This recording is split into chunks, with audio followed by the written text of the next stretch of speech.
Hi, welcome to another episode of Let's Make Food Together. Actually সন্ধ্যেবেলা প্রচণ্ড খিদে পাচ্ছিলাম, তাই ভাবলাম কি বানাবো। আর তখনই ইন্টারনেটে এই ভিডিওটা আসলো মাশরুম টোস্টার। বাড়িতে মাশরুম না থাকে সুইগি থেকে একটু অর্ডার করে নিয়েছিলাম, আর এক্সট্রা করে চিজ অর্ডার করে নিয়েছিলাম বিকজ আমি স্টকে রেখে দিই।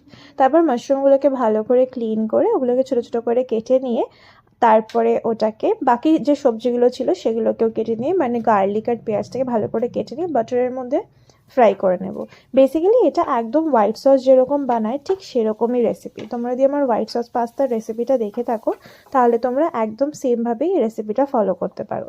এখানে শুধু মাশরুমটা এক্সট্রা করে আমি অ্যাড করেছি, আর এখানে আমি ময়দা ইউজ করিনি, ডিরেক্ট দুধ, আর তার মধ্যে বেশ অনেকটা করে চিজ দিয়েছি।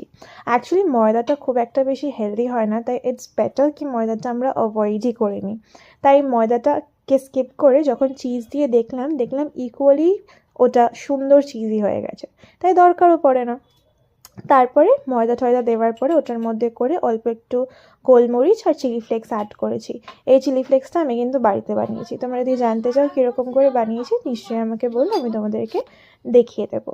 তারপরে একটা প্যানের মধ্যে অল্প একটু বাটার নিয়ে তার মধ্যে ব্রেডগুলোকে, আমি এখানে মাল্টিগ্রেন ব্রেড ইউজ করেছি, তোমরা তোমাদের পছন্দ মতো ব্রেড ইউজ করতে পারো, ভালো করে টোস্ট করে নিয়ে এই সসটা, যেটা মাশরুম সসটা ছিল, ওটা ওর ওপরে দিয়ে কেটে নিলে রেডি সুন্দর মাশরুম টোস্ট।